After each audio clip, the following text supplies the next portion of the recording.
as bringing it to the current situation. I think the topic of discussion today is very important, given the context that we are in today. And there were a series of questions being asked. First of all, how when you say that we are deepening something, of course we are talking about how underdeveloped is the financial sector. And I think a few of us who, if you've read the paper, you will see that what is surprising is that we have not recovered back to pre-crisis levels in the third banking sector, even 15 years later. So it's still very tiny, and that's kind of not very encouraging, but definitely that's the question that is in front of us. So if you look at the tiny measure of the banking sector or the other financial sector, you look at the share of GDP for banking, non-bank, and equity capitalization in the stock market, it's small. And the banking sector is still the dominant way that we are getting our funding. And I think the other important takeaway was that firms mostly are using their own savings to fund their own investment, which is good and bad. Good that they're funding themselves, they're not overexpanding, but it means that they're limited in the way they can grow because they're just relying on their own savings to self-funded financing, which is quite different from obviously what companies do in other countries. And I think the next question is, why is financial deepening important? Why do we have to have an effort to deepen the financial sector? And I think, as was mentioned in the paper, and as I mentioned in the introductory remarks, it's not just about financing of development, but it is also about stability, financial stability, and the macroeconomic picture around it. And this has been made more evident, not just in the 97-98 crisis, but even more so in the 2008 crisis. I think everybody, not just Indonesia, is grappling with how much the financial sector can just overwhelm everything. I mean, when we learn economics, financial sector is just a sector that is funding development, and then how do you make sure it's going to grow, the regulatory aspects of it. You don't think about it overwhelming everything and leading to a whole crisis that happened in 97, 98, or more importantly in 2008, because, you know, for all good reason, we had all the fundamental things right in Indonesia. We did the reforms, we did the regulatory reforms, the real sector was doing fine, and then you get hit by a financial tsunami, and there's huge outflow, and all the right things you did doesn't mean anything. It gets overwhelmed by this huge financial crisis. So it's about this instability that people are still grappling with, and the expectations. I think expectations play a great role in this. How we cannot predict, how we were totally unable to predict how people's expectations changed in this whole aspect. And in the case of Indonesia, I think Steve mentioned in his talk that we should never underestimate the psychology of that the 97-98 banking crisis that we experienced is still deep. I mean, it comes up. It comes up every now and then. So, in other words, the way you manage expectations in Indonesia and the way you must manage confidence in the financial sector is quite different from many other countries which have not experienced such a deep financial crisis that we did in 97, 98. So I think that the whole macro picture is important today, and you know, the fact that we are the lack of depth in our financial sector, the reliance on foreign funds makes us very vulnerable to any shock. And the issue of vulnerability is here and today, right? Because we are continuing to expect the increase in the interest rate in the US. At the same time, our economy is slowing down. So we are experiencing, as we know, interest rate increase possibility, exchange rate volatility, slower growth, which will mean potentially increased NPLs in our banks. And the numbers show a decline in what they call the net interest margin, which is the interest rate on deposit minus the interest rate on credit. Because what happened is that because of liquidity situation and competition for deposit, you increase the interest rate, but you cannot increase the credit rate as much because of the softening of the economy and the slowdown in the credit growth. So your profits of banks are being squeezed. Okay, and all the numbers are showing that the vulnerability is in the smaller banks, right? So then, what was in the newspaper today becomes very important, and Steve mentioned it also, this financial system safety network protocol. If you start having some issue in some little bank, what are you going to do? What should you do to ensure confidence is maintained? How can you make sure that there's no problem leading to the snowball effect that we know can happen? So the law on jaringan pengamanan sistem keuangan, bahasa Indonesia, has not been passed. Okay, and this is a very crucial issue, and because of all our experience in 97, 98, 2008, Bank Century, and so on. So I think that's one of the big issues for me in the sense of when we are talking about the deepening of the financial sector. I know that Steve chose not to talk too much about the banking sector, but I will talk a little bit about the government bonds. But I think because the banking sector is still the dominant financial sector in Indonesia, I do think we have to discuss a little bit about what are the issues facing the banking sector. So if you talk about the banking sector, we have Ibu Felia Salim here. I hope she will say something about this later on. What the practitioners will say about this.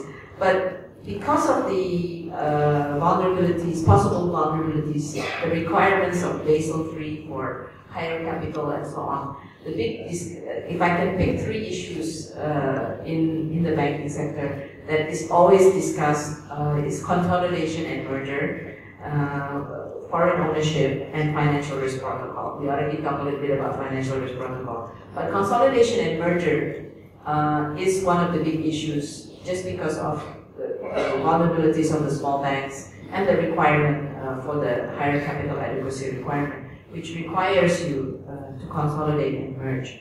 And the big issue is, should the state banks merge? If I'm not mistaken, our biggest bank, no, the total of our 4 biggest banks is still smaller than DBS, right?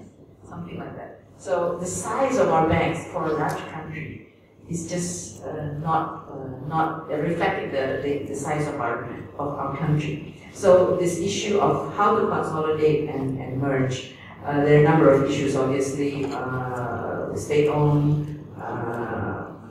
The role of foreign ownership comes in there. There is some talk about how do you balance the role of foreign ownership with the requirement for increased capital, access to technology, and so on, versus what do we want in our banking sector, and then how do you treat the state-owned banks, as another separate issue. But I think growing and strengthening our banking system in terms of not just size, obviously, but the regulatory side as well as the prudential side and the efficiency and reaching the best standards is, I think, a big issue because it's still going to be the dominant financial sector.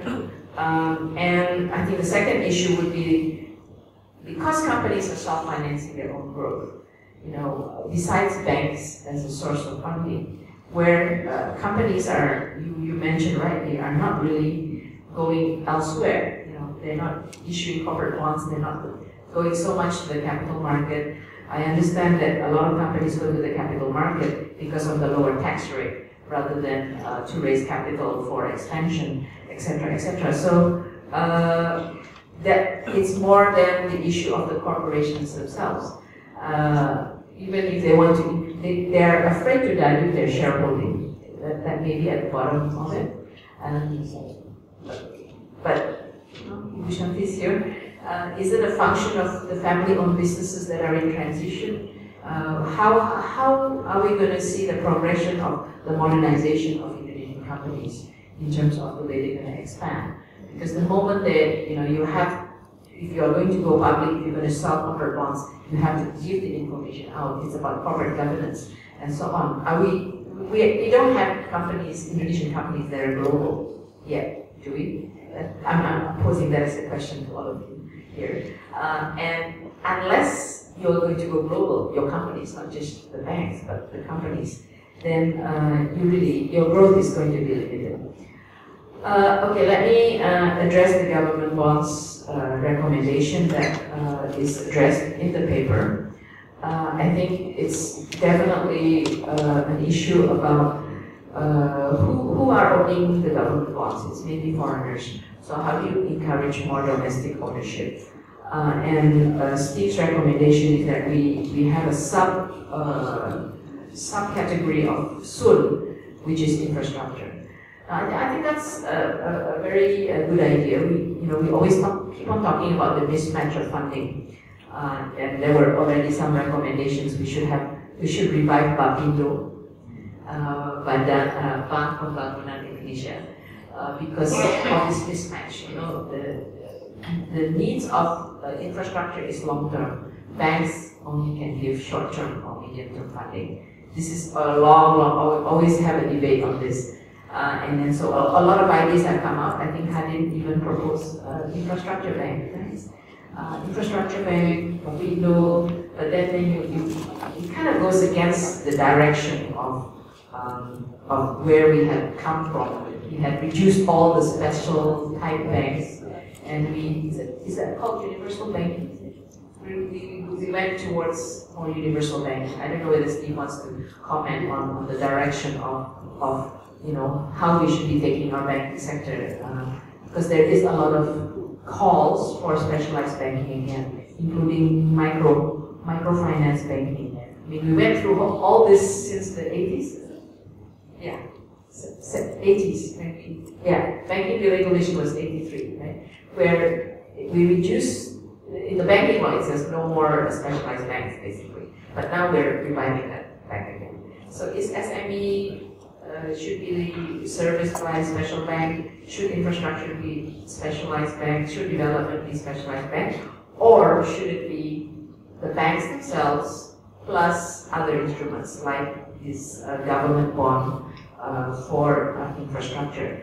Now, I guess my question is the government bond that is being suggested better, or is it better to use or even use the funding through the already existing government institutions on infrastructure? We have the Sarana Multi-Infrastructure Equity, which is supposed to be the equity fund, and PT Penjaminan Infrastructure, which is supposed to provide some guarantee. How would you fit the government bond on infrastructure with these two institutions to ensure that we have the right type of funding for infrastructure? So, I mean, I'm just posing some questions in terms of the way we look at the financial deepening. And I guess my final point, going back to the macro situation and how we should manage it.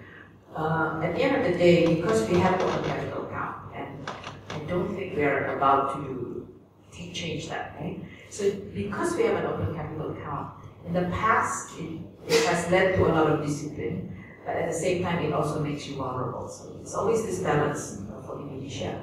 So, the discipline, if you talk about the discipline, it means that you must make sure that, because it's all about confidence, the moment that confidence is affected, then you have capital outflow. Yeah?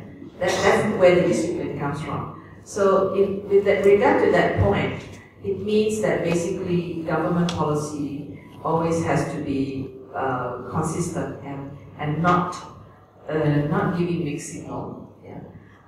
And in fact, in today's paper, Kompas raised this issue about how do you, as government officials and monetary authorities, communicate to the market about your policy, about the direction of the policy, even about what's happening in the politics or in the country. You have to do it well. Even somebody said, even bad news. You as a central bank governor can maybe share your experience.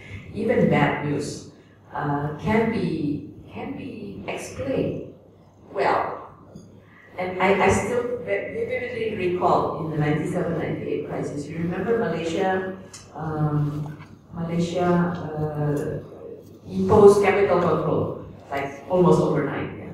And I watched the Minister of Finance of Malaysia at the time explain to the public in the IMF World Bank meetings.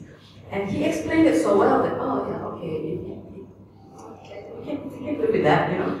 He did such a good job explaining it that, you know, how it was just to consolidate internally to prevent this and that. He did it so well that even I was, you know, I had been very critical of it, but even I was like, okay, I think I can see the point of view from their perspective. So what I'm saying is that communicating this, of course what you do should be consistent and build confidence, not destroy confidence, but how you communicate it to investors is also very important. So that's kind of a message for what is in front of us here today. And then what are the policies that we should be having to manage the volatility of flows, which is going to be, I think, the fact of life, yeah, for the foreseeable future until the world becomes more normal. I don't know whether it will become normal. China's going towards a new normal. Europe, we're not clear when it's going to be normal. Only the US is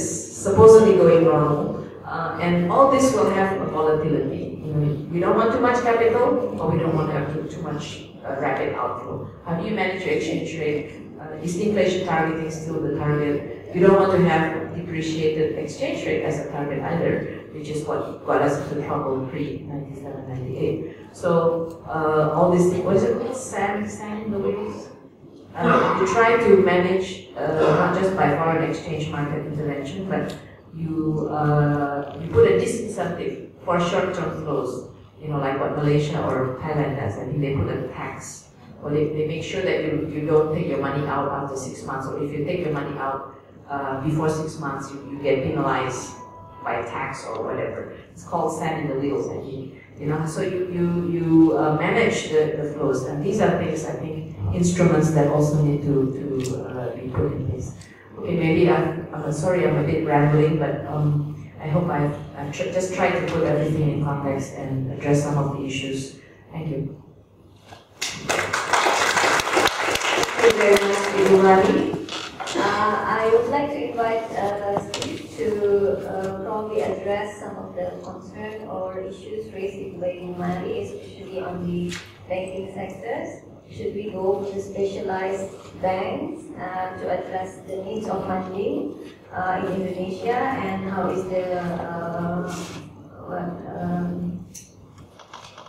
the new normal now is the volatility. How we deal with volatility? Well, thanks, Ruchi, and thanks, Mari, for some very useful comments. I've got the advantage of being able to just pick and choose from among the issues which Mari raised. But I am interested in this issue of do you have the right kind of banks? I want to leave the issue of specialised banks just to one side for a moment and talk about universal banks. Now this will, I think and hope, might sound very radical. I think you should look again at the advantages and disadvantages of universal banks. I think one of the lessons of the 2008 crisis, not here, but in America, was that the banks spread their expertise too widely into different fields which had to be managed in different ways. Insurance had to be managed differently from commercial banking, which had to be managed differently from fund management, which had to be managed differently from proprietary trading on your own behalf.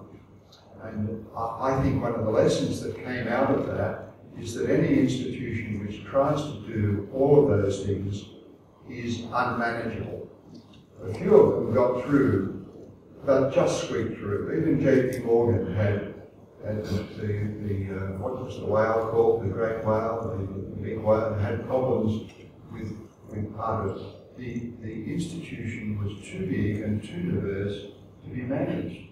And we see overseas the attempt to undo some of the universalisation through the Volcker rule and in Europe ring-fencing.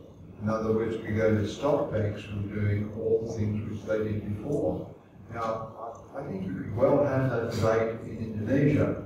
You don't seem to need that debate yet because there hasn't been strong growth in the non-bank parts of universal banking, in insurance and finance companies and banks getting into mutual funds. But that's the ideal time to think about those issues before the institutions have already gone to that universal model in a big way. And by then, the political task of undoing it all is too great. So I'm suggesting that we actually probably made a mistake in going down the universal banking rule, and it would be better to have more specialised in a slightly different sense. Now, specialised as far as you have agriculture bank, industry bank, that kind of specialisation, I don't know. But it seems to me that the banks that do your transaction banking are badly suited to do long-term investment funding. So one way or another, you don't want those long-term loans in the bank for the reasons that Gulmari said. So where do you put them? Historically, development banks have a bad history. Is the answer the issue of infrastructure bonds by some specialised institution that wouldn't be a bank, it would be something else? And Gulmari reminds me that you already have a couple of institutions like that, which could be the seed or the key to developing infrastructure bonds. But of course, a lot of the infrastructure which you want to build is actually belongs to people like PLN. So this means nothing. So let me put it this way: you should at least consider the idea that PLN can do its own infrastructure and issue its own bonds. I mean, already much of the PLN debt is actually guaranteed by government, and the rest, I want to try on you, is de facto guaranteed. In other words, the government wouldn't let PLN default on its loans. So you could think about the idea that PLN, of course, Pertamina, could issue their own bonds. So I hope that covers the idea of specialised banks. Whether you want to bring back a Indo kind of development bank, you're a better judge. You're all a better judge of that than I would be. Among the other issues that Marie raised, explaining capital controls, the mindset on capital controls has dramatically changed in the global debate in the last 10 years. 10 years ago, if you mentioned the word capital controls, a bolt of lightning came out from Washington and struck you dead. This was a bad sin. I can remember during the crisis, I tried to persuade Stan Fisher that there should be some outflow controls. Well, that was during a crisis. No, outflow controls are a crisis measure, but inflow controls, which are now, because we think about them differently, we have to give them a different name. So now we call them capital flow management. Capital flow management is now okay. I read I just read a blog on Olivier Blanchard's very nice piece called 10 Takeaways on Macro Policy. You can read it in 5 minutes, and it's got just 10 lessons he takes from 2008. And one of them is this revolution in thinking about capital flows. He says, he admits, if you like, that the opinion has changed completely. He doesn't say, of course, that some people already had that opinion 10 years ago. I can't expect him to admit that, although I must say Stan Fisher has said that one-on-one basis to me that we realised that they were wrong on that. On this, how you explain it, let me give you another example. I gave the Malaysian example. Hardly anyone knows that Korea imposed capital controls in 1997. But all the short-term debt that should have been repaid back around Christmas time in 1997 from Korea, all the banks, the foreign banks, agreed to not ask for repayment, agreed to delay it. Now, that's a great story that should be written out. It was organised, I think the Americans might have set it off, but it was given over to the IMF, and every day the central banks would talk to each other on the telephone, all the central banks involved, and of course every day in the US meant every night at 2 o'clock in the morning in Australia, but we would talk to the other banks so that we could make sure that none of them were breaking the deal.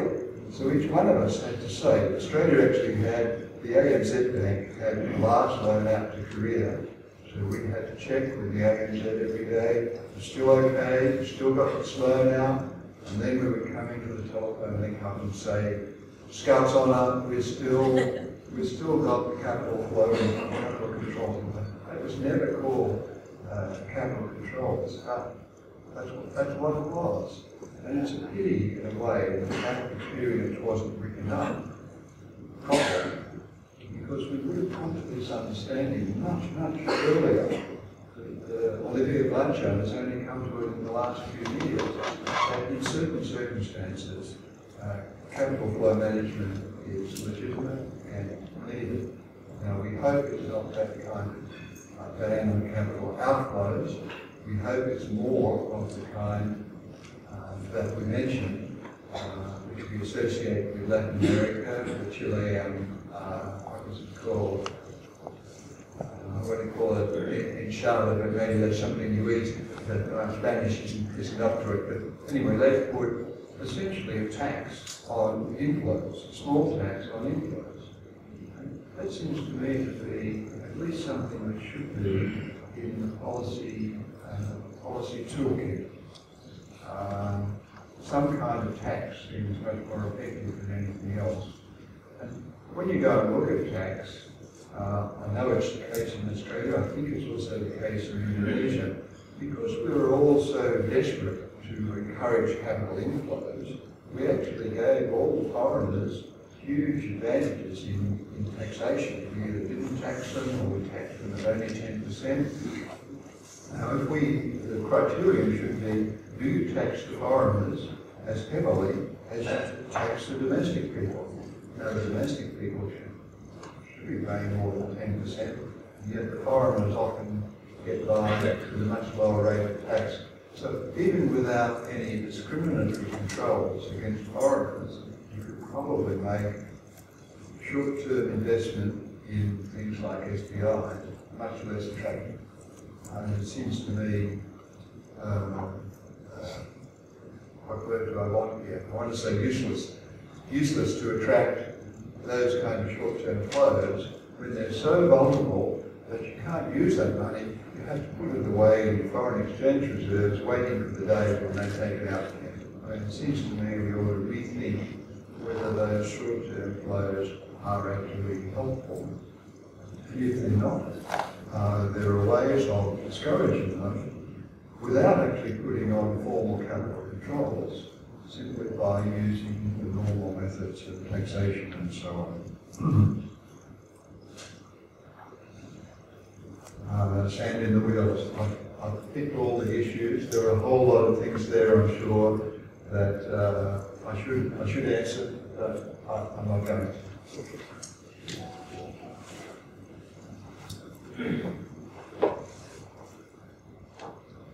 All right. So, given the short-term and mid-term needs for Indonesia, the only, or probably the only solution is to make our bond market attractive. maybe I ask again about that later, but now I would like to invite the audience to make a discussion, to join in the discussion on how do we defend our financial sector, not only the banking sectors but also the capital market. Maybe I would like to invite Delia first to any inputs.